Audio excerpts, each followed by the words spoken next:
You want to check out Roland Martin Unfiltered? YouTube.com/Roland S. Martin. And subscribe to our YouTube channel. There's only one daily digital show out here that keeps it black and keep it real. It's Roland Martin Unfiltered. See that name right there? Roland Martin Unfiltered. Like, share, and subscribe to our YouTube channel. That's YouTube.com/Roland S. Martin. And don't forget to turn on your notifications so when we go live, you'll know it. So Martin, how you doing? Doing pretty good. How are you doing? All good, all good. Obviously, we're here, the King Center. What does this facility, this organization, mean to you when it comes to your father's legacy and that of your mother?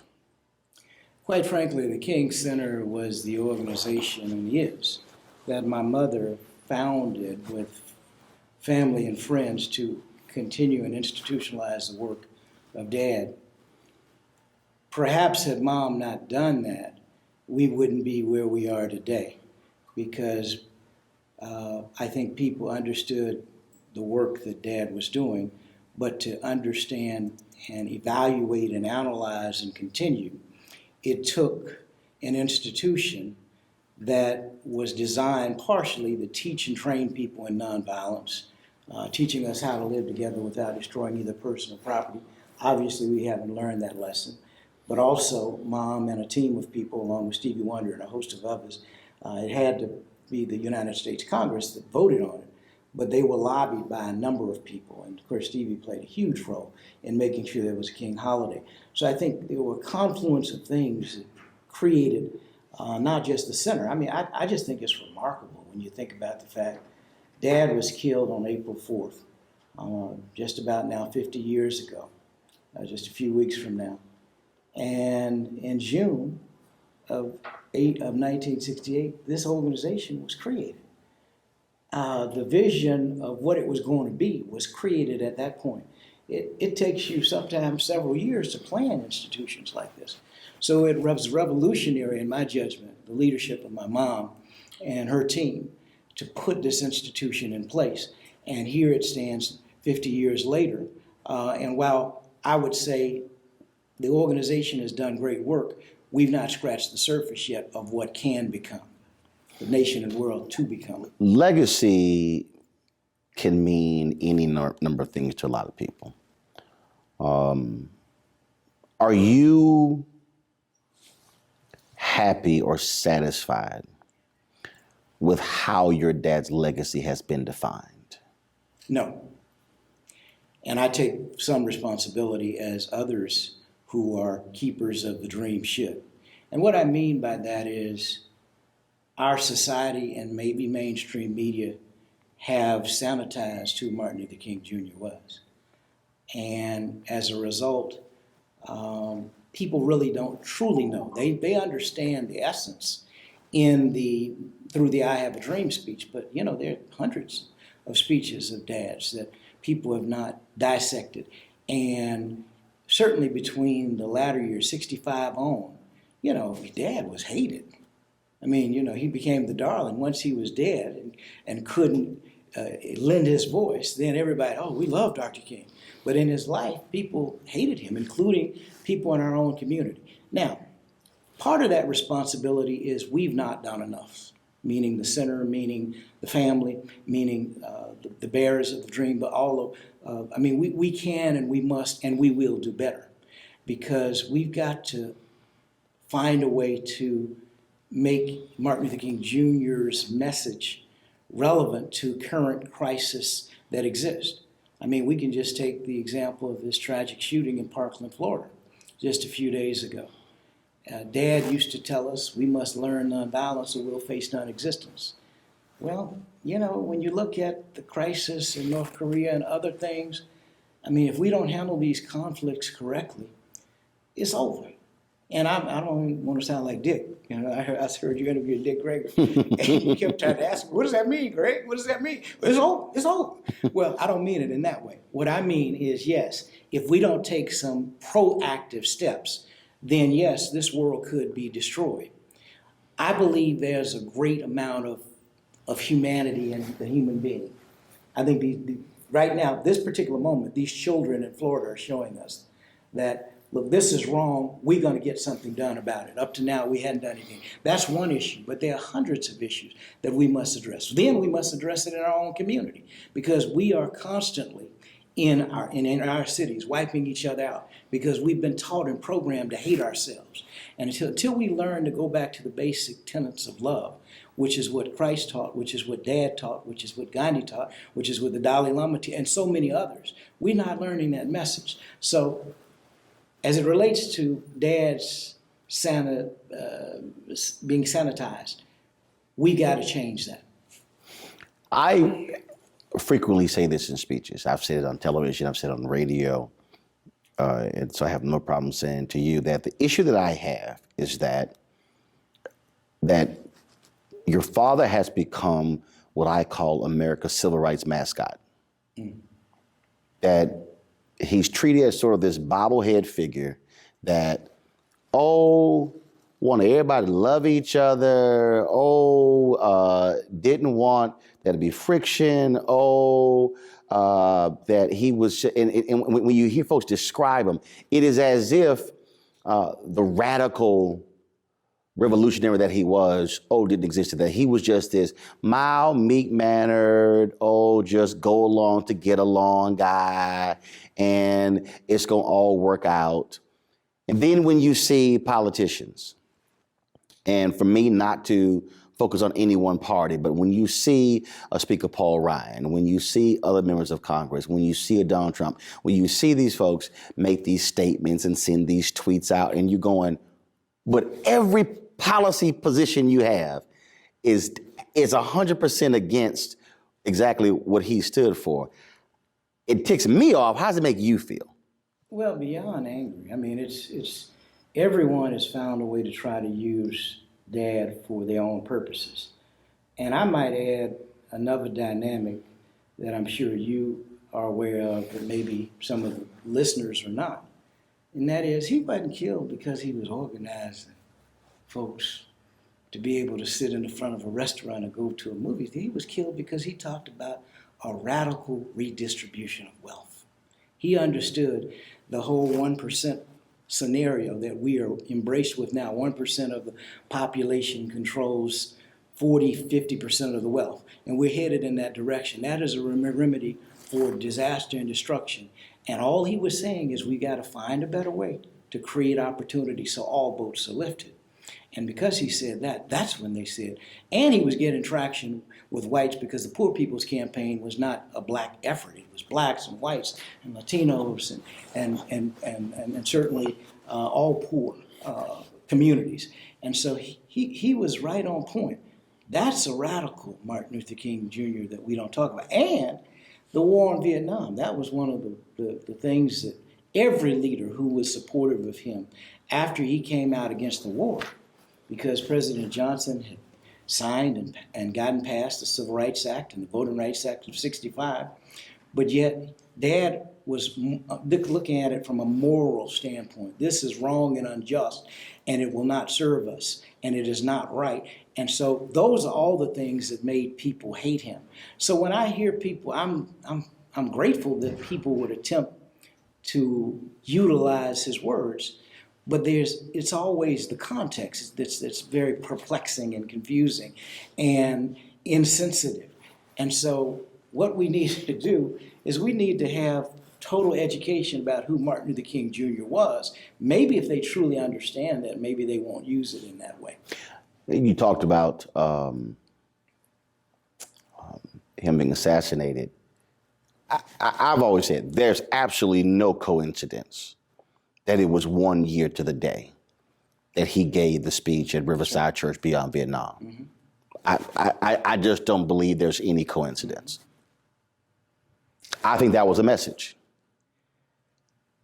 Well, certainly that was part of the message. I certainly, and see, that's a whole complicated set of circumstances because, again, you know, the mainstream media wants you to believe that James already killed Dad. That's a different issue than what you're talking about. No, but I'm going to ask you about that anyway, but go ahead. But what we need to look at is not who, but what. What created the climate? What climate was in this nation? In fact, that's really part, we have allowed a climate, because we can change this as Americans and others from around the world. We've allowed this climate of violence to persist and be risen to the top. I mean, many movies that we go to see are violent.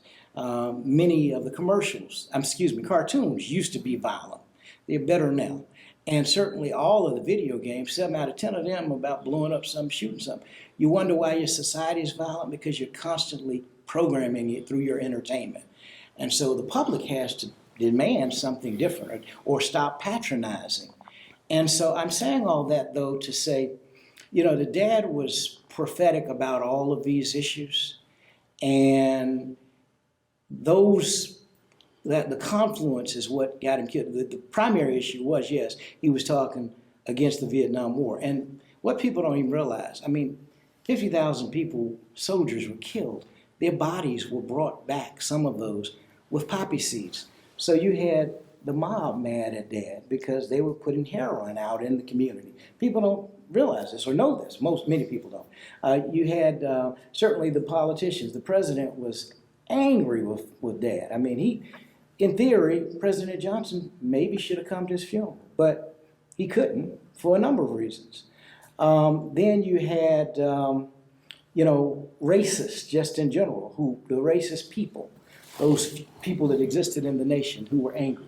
All of that confluence is, they all came together, and because of the speech, the war in Vietnam, Beyond Vietnam, he was killed. And, you know, for me personally, that was the most traumatic incident in my life ever, losing a father publicly, along with the world. I mean, we saw it on television. In other words, I was sitting in our family room. We were all of us, I think all 4 of us, and it was flashed across the screen. Dr. Martin Luther King Jr. has just been shot. We rushed back to Mom's room to get some understanding. Well, what happened? And Mom was preparing to go because she had received a call, go to Memphis, from Andrew Young and Jesse Jackson. And so she actually was preparing to go.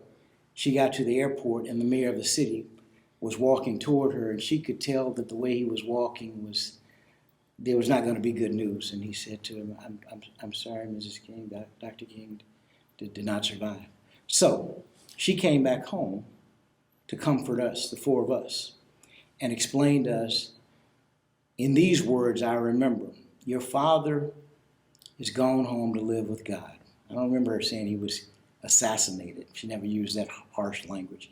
He's gone home to live with God. You'll see him. But when you see him, he will not be able to hug and kiss you as he often did. But one day, you'll see him again. That was sufficient for me, but my siblings continued, many, the older ones, Yolanda and Dexter, continued to ask questions. I accepted what Mom said for the time being, although I was just kind of in a daze. I mean, it was like, well, what are we going to do? How are we going to make it without Dad? Our lives are ruined.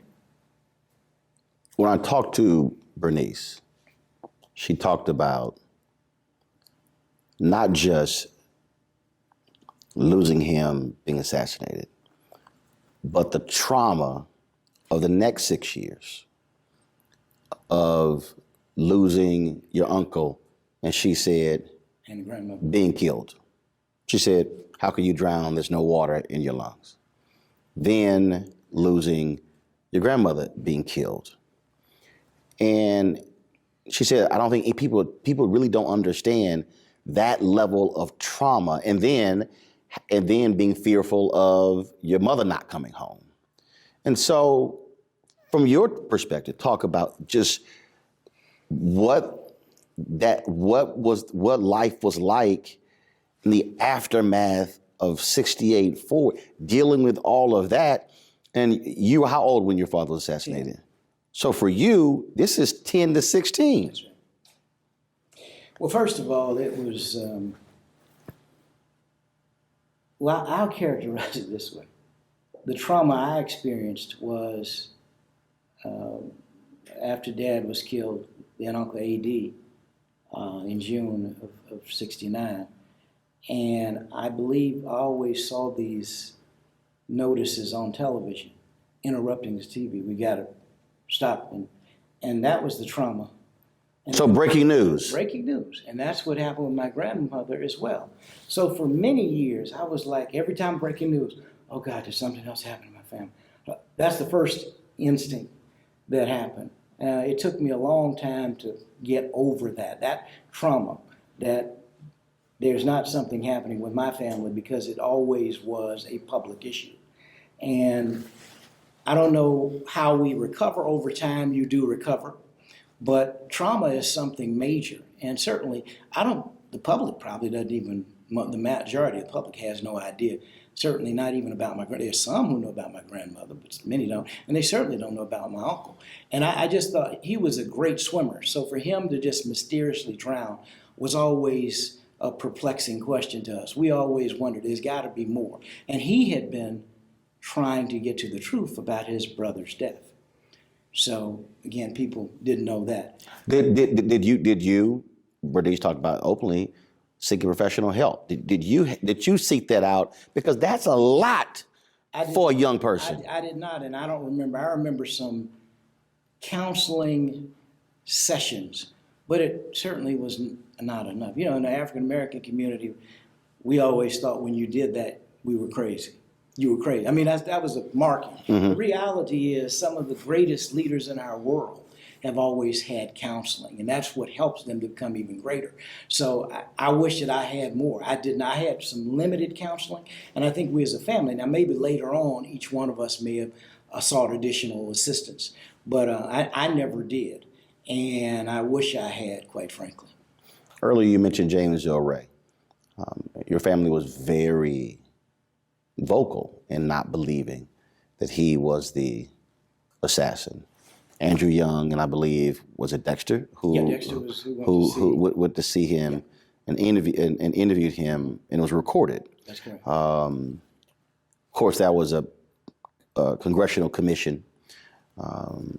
Louis Stokes was a chair of the Assassination Commission, Walter Fauntroy. When I think back to April 4th, Andrew Young talks about the bushes right across the street, and then the next day, all of a sudden, they're removed. And you would go, wait a minute, a crime scene altered by police? Do you still hold those feelings that we don't know the actual truth? Oh yeah, I'm not going to go out and take a trumpet and tell the people. If people want to know the truth, I know the truth. And what do you think? What's the truth? Well, the truth, quite frankly, is that there was a serious conspiracy. We, through this trial, we had a trial a civil suit against Lloyd Jowers. I believe it was in 98 or 99. Mm-hmm. And that suit brought 70 witnesses, over 70 witnesses, who testified and corroborated everything that had happened. So what I believe, or what I know, not believe, is that there were a confluence of a number of entities involved, from the federal government to local leadership in Memphis. And, you know, that's a whole show by itself. So I don't really want to focus on that. Again, what I want to focus on is the symptoms in this country that created this tragic event. And if our nation had been embracing and listening to what he was saying, the ideals, and going back to something else you said, see, I think we idolize Dad, but we are not living up to the ideals, as my wife often says. When you idolize something, you can put it on a shelf. And, you know, you dust it off every time there's a king holiday, or you dust it off on April 4th, and, you know, you feel good about, you know, we're doing this. But it's really living the ideals that he wanted us to embrace. And we are nowhere near there at this time. There are individuals who are embracing them, and some communities. But by and large, our nation has not embraced his ideals. And so that's the bobblehead thing that you talked about. We idolize him, and we sanitize him. But we are afraid of the revolutionary king in one sense. And what I mean by that is, when you start talking about redistributing wealth and resources, number one, people feel like, well, you're going to take my money? What does that really mean? How does that work as it relates to capitalism? We made all this money off the backs of various people, and now we have to give it up. All he was saying is money had to be spent in a different way. Because quite frankly, and the other thing, he was talking about a living wage in 1968. We're still trying to get 67, all through that period, 66 on. And we're still trying to get the minimum wage raised. I mean, that's great, but the minimum wage is not going to create the opportunity for people to live. In a country with a $20 trillion plus economy, there's something wrong with this. You had started an initiative, and want to know what's the status of that, where you went around the country and was looking at Martin Luther King drives, and saying how, for the most part, they are largely in black neighborhoods. People use it as a negative, that when you say MLK Drive, folks think crime, downtrodden. Status of that initiative, and what would you say to black people where there's an MLK Drive? Well, and what it looks like and what it represents? The first thing is, it's up to us as a community to tidy up what we value. I mean, you know, Martin Luther King Drive maybe should be the way that we value some of our cars.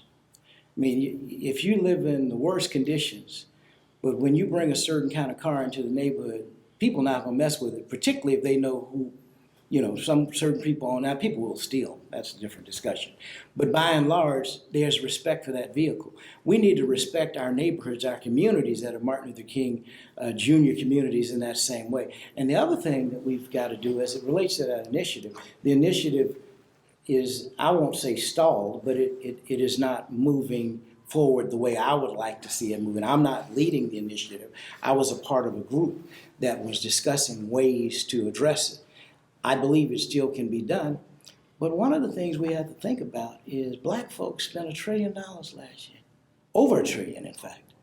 Now, we have, 15, 20 black banks? Not one of them has $1 billion. Not one. Collectively, they may only have just a few billion.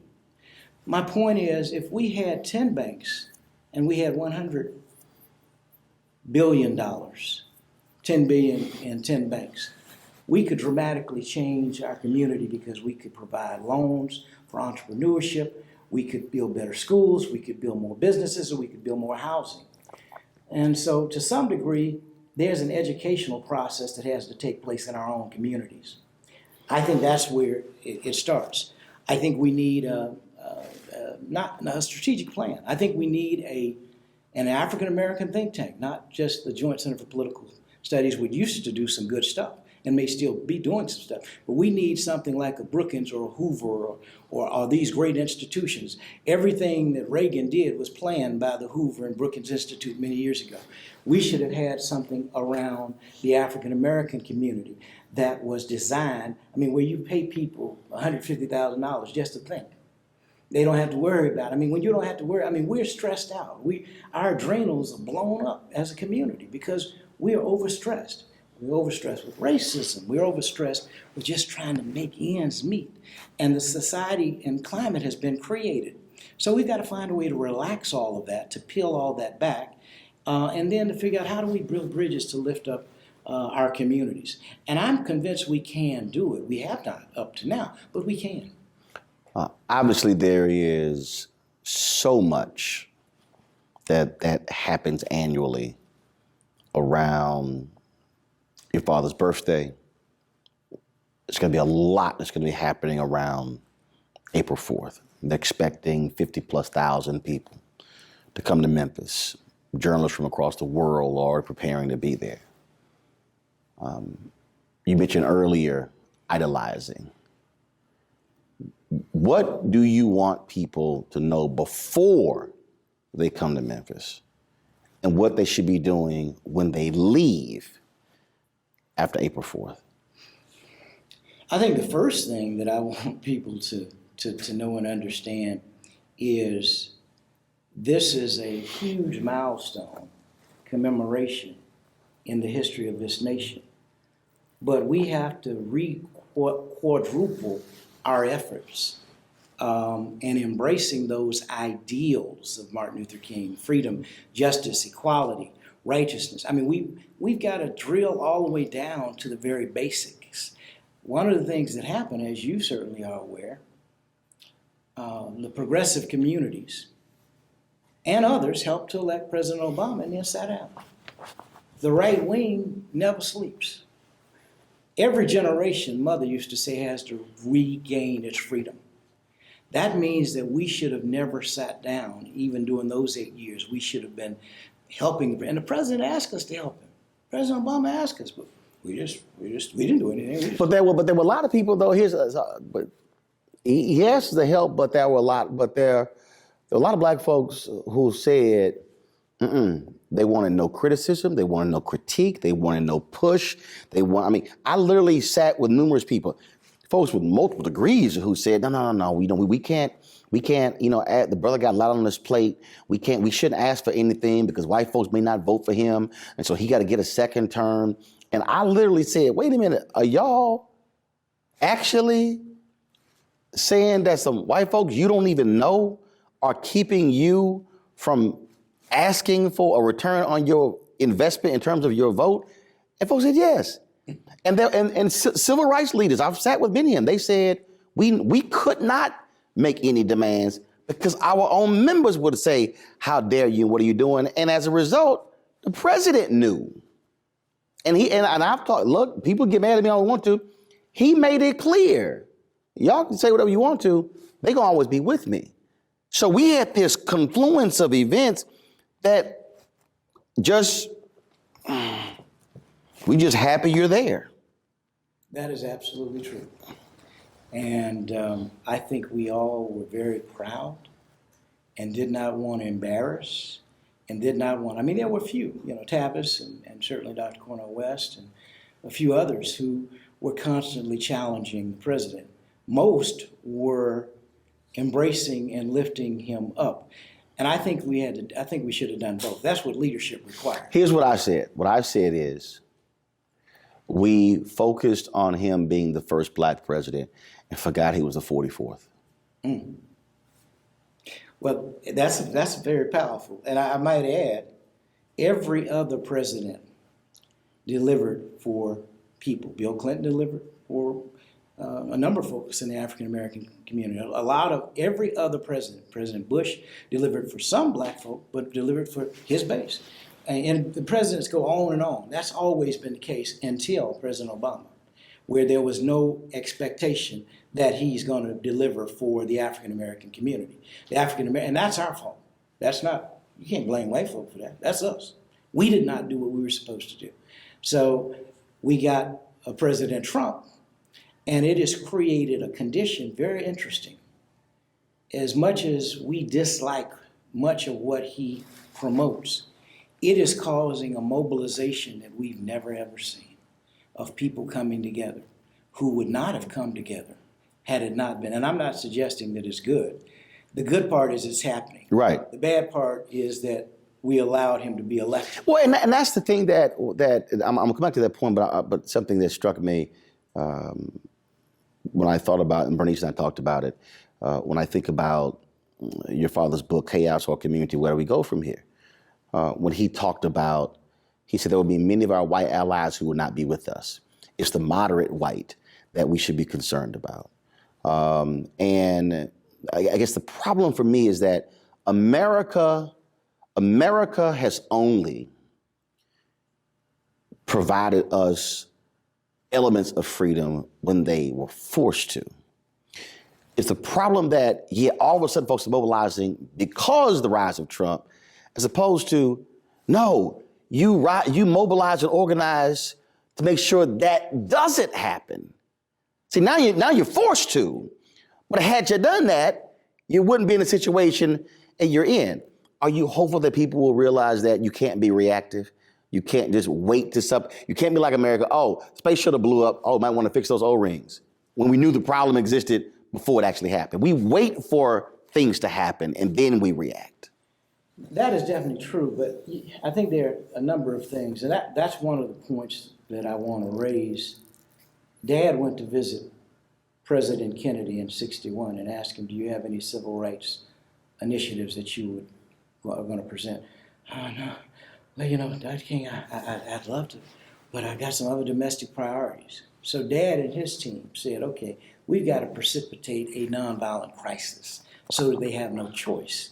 So they were proactive. We are not, you're right, we're not proactive. I don't know how you learn that when you are dumbed down as much as we have become.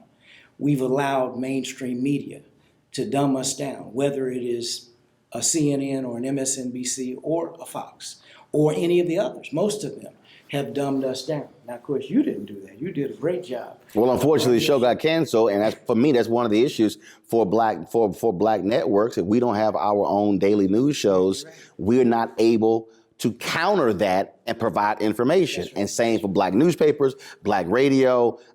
We've got to have our own communication apparatus. Well, and that's a frustration. Now, maybe through the social media outlets, it can be done, because even if the mainstream or traditional modes are not used, right, it's going to get out. The message is going to get out because it's too, social media is it's going to grow. It's going to probably overshadow mainstream at some point in the not too distant future. So I guess my higher point is all of us have an obligation. We abandon our obligation, certainly for those 8 years. And I think now, as you said, we're forced, but there's going to be something positive out of this. I've never seen in recent years young people mobilizing like they are because of Parkland. And this is across the country, not just. There have been sprinklings of it, particularly Black Lives Matter. We have to commend those brothers and sisters who are every day out here on the front line. The media may not cover it, but they're out there doing it. They're making a difference in communities. No, police brutality and misconduct has not stopped. In fact, I'll say that we did a march back for the 37th anniversary, I want to say in 2000, Sharpton and I, through the 37th anniversary of March on Washington. We led that march, and we had over 100,000 people come to Washington, and the issue was police brutality and misconduct. We were about to get some things done, about a year and a half. Then in 2001, Bush came in. When Bush was in, 9/11 occurred. It re-empowered police. We were about to get responsible legislation. So we've got to go back to some of that. And then we've got to have community policing. We've got to have diversity sensitivity, human relations training. We've got to have civilian review boards, Because how you going to investigate yourself? Police can't investigate it. I mean, they do it. They have these internal affairs divisions, but that's still investigating self. We need independent review. That's why citizen review boards who help to make those decisions will begin to change some of that. And the final thing is that, maybe we need to start filing some major suits against these departments. And we need to find a legal team to be able to lay it out, put it together, because that's the only thing that mainstream America understands when you tamper with the money. You met with Trump before he was inaugurated. We're now more than a year after that. Your assessment of what he said in the meeting compared to what he's actually now done as president. Second part, should he be in Memphis April 4th? Mm-hmm. I don't know how you come to Memphis in hypocrisy. So here's what I'd say. First of all, President I talked about voter suppression. He talked about voter fraud.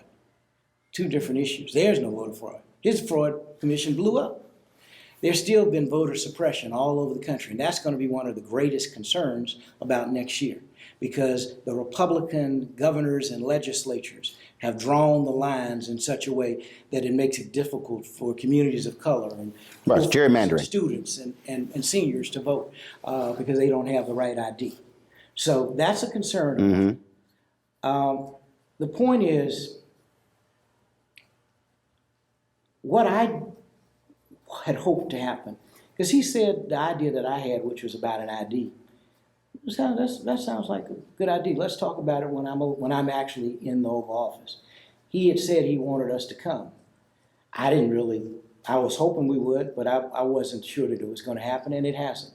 And secondly, I believe fundamentally that you have to always appeal. Somebody's got to be talking to this president. Well, here's the deal, though. Okay, so if he said that, and he has not had a meeting with civil rights leadership at all, and he's been told, he's challenged on that. Well, here's the deal. Well, since he said it to you, will you publicly issue him the challenge to meet with civil rights leaders for a real substantive conversation, or even challenge him to do a listening session like he did with the Parkland folks? Yeah. I mean, and publicly challenge him and say, you said you want to do this more than a year in, where is it? Yeah. Oh, absolutely. I'm certainly, I'm all in and want to be a part of pushing that and hopefully getting it done, because it can't just be, and it has to be serious. There's, you've spent a large amount of time, consciously or unconsciously, dividing America. And the president should be finding ways to bring people together.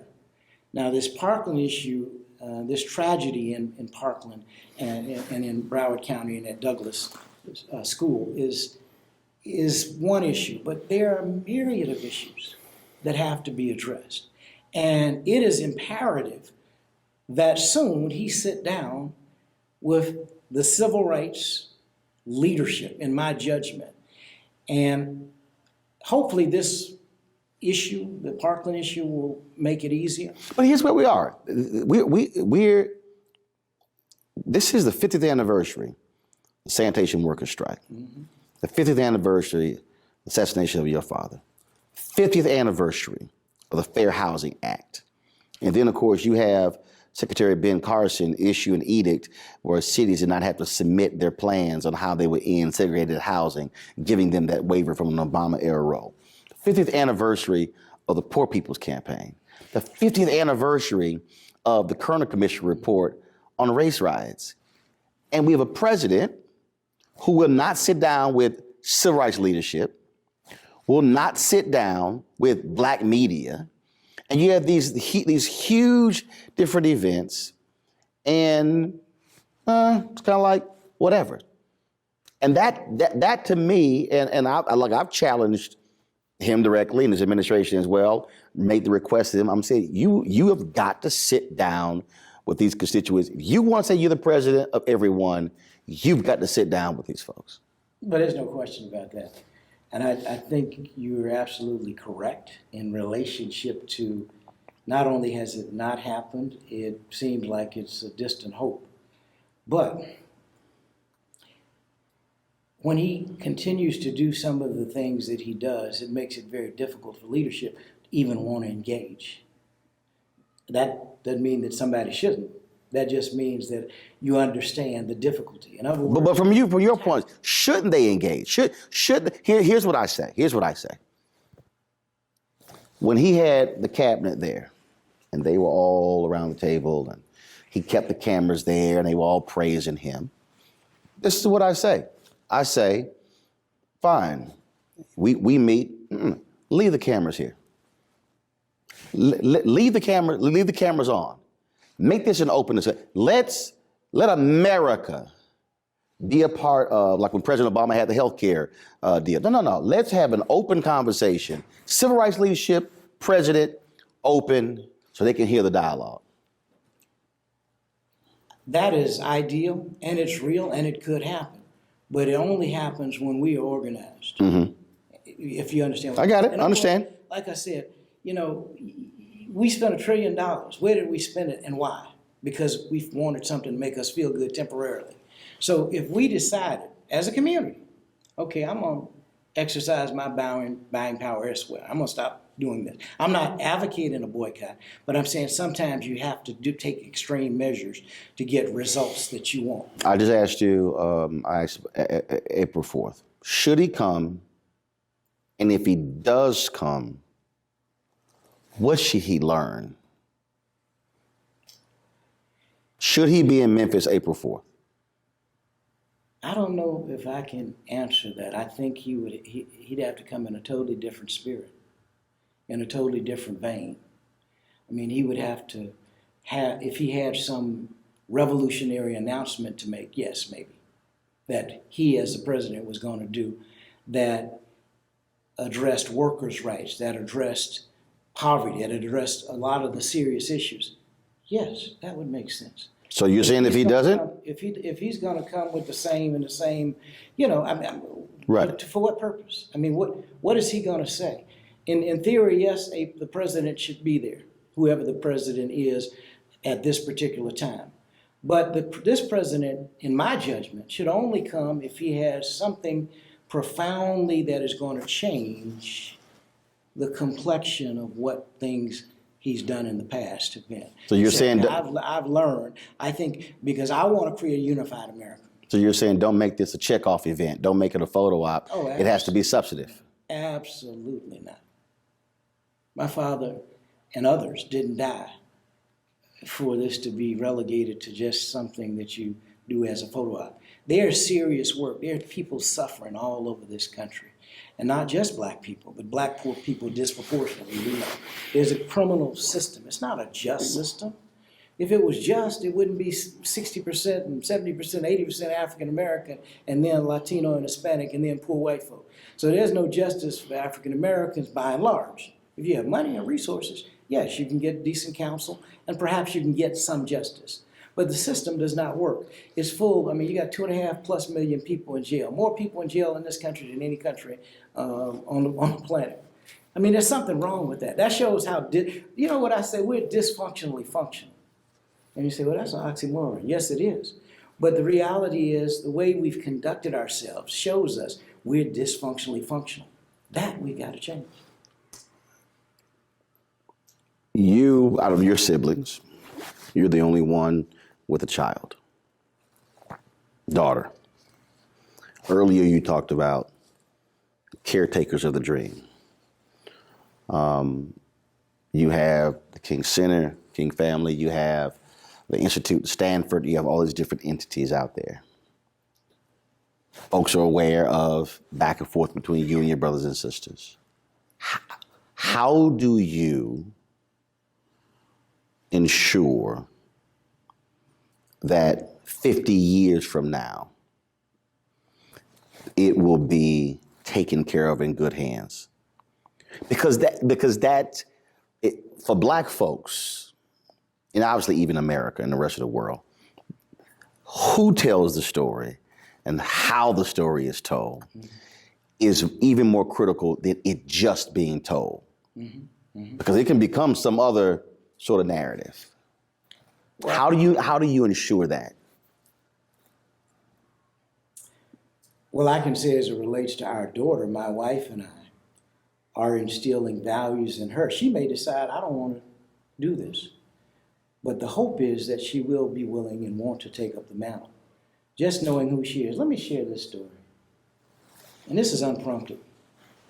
A couple of years ago, we went to Washington. The president invited us to the White House, President Obama, that is, to see the bust of Dad, because we had heard it was there, but we had not seen it. Got to see it before he left. It was a little late, but nevertheless, we got to see it. So I told her, think about some questions you want to ask the president. Now, this is over 2 years ago.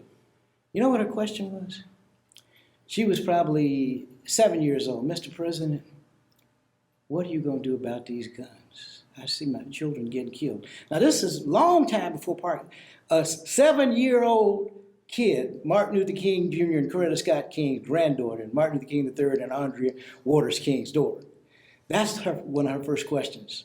The next question, at a later point, she wanted to know, she was petrified of what when he became president, what candidate Trump was articulating. She wanted to know, what are we going to do to stop this that is dividing our nation? Now, that's not a question I told her or my wife told her. This is what she was thinking about. At 7 years old, I wasn't thinking about no guns. I wasn't thinking, like, oh, I want to go play. So to me, there's great hope in young people. How did President Obama respond? Did he give it look like, initially, she's 7? Yeah. Initially, he's tried to give a little, well, you don't have to worry about that. And she kept looking at him like, what do you mean? And eventually he had to develop an answer. He said, look, we're working with Congress, we're going to do all we can to make sure that you and all children are safe.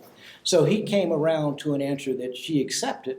But I just thought it was, it was quite amazing to me that at 7, this is what was on her mind. Because I certainly, at 7, wasn't there. So I have great hope. I'm not concerned about the legacy being preserved, because I'm sure Yolanda Renee, and she's going to develop a cadre of others to work with her, is going to do her part to make sure that her grandfather and grandmother's legacy lives eternally. For you,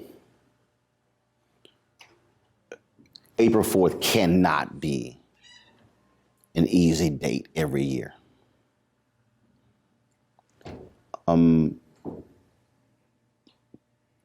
How do you deal with that? Well, let me just tell you what I have. I first have to acknowledge the loss to my mother of her husband and my siblings, our father. That's the very first thing. That was a loss that cannot be replaced. But then I look further and I have to glean and understand that the nation garnered a message and an understanding of a movement. And that is, for example, if Dad had not been killed, probably we wouldn't be dealing with the things we're dealing with first of all. We'd be at a different place. But had he been killed in a different way, it was the trauma, the traumatic way that he was killed that I think makes his message, his movement, even more lasting. I think it would have been lasting regardless, because Dad was just connected. I wish that I had that level of connection that he had, not just to God, but to the universe and to human service. You say something like, if a man hadn't found something worth dying for, he isn't fit to live. And you do it. Now I may be willing to die for my child, my wife and my child, but I'm not ready to go. Most of us are not. But you have to be very poignant and strong. Figure out, you got to be willing to die for what you believe in. That's when people are very serious. Hosea used to say. Hosea Williams. Williams, I should say. Hosea Williams would say. I know, but for the folks who don't know, go ahead. I appreciate you sharing that. He was looking at a picture, Dad, and Hosea Williams was a complex man. He was a chemist, as you may know. But he was an agitator. He was, he had alcohol problems. He had all kind of things, all kind of flaws like we all do as human beings. And he used to attack my mom. And so I was going over there to deal with him. Say, now look, you say you love Dr. King, and I'm sure you did, but you're always attacking my mom. Dr. King's vision wasn't about no bricks and mortar. It was about feeding folk. Well, all of that is included. So what you're saying is not quite right. But I never got around to saying this because he looked up at this picture of Dad above his and he said, you know, I love your dad. I never met a man like him. He said he did two significant things. He conquered the love of wealth and the fear of death. I said, my God. Say that again. He conquered the love of wealth and the fear of death. Now understand, when you don't really care about money, you know things are going to be all right, and you're not afraid to die, you're unstoppable. And that's the kind of spirit that all of us need if we want to address these critical issues today. Not being afraid of what people are going to say or who's going to follow us, particularly if you know you're standing on justice. You're standing on the shoulders of great individuals, because we've had great people in our nation's history and world. It didn't start with Martin Luther King. Martin Luther King Jr. certainly was one of our greatest of our time. But you know, there have been great people going way back who did things with nothing. I mean, you go back to think about it, Harriet Tubman, who said she could have freed more folk if they knew they were slaves. I mean, we've had some. I mean, think about Frederick Douglass. I mean, the list goes on. Du Bois, Booker T. Washington, and the list goes on and on. Of so many, and the inventors. And that's. I mean, we don't really, as Black people, honestly, we really don't truly realize who we are.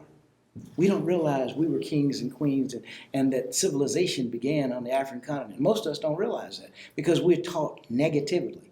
Now, I don't know what Black Panther is going to do, the movie, to change some of that, because this has never happened. We've never had an almost all Black African cast that is charted all past the numbers. I mean, that's phenomenal, quite frankly.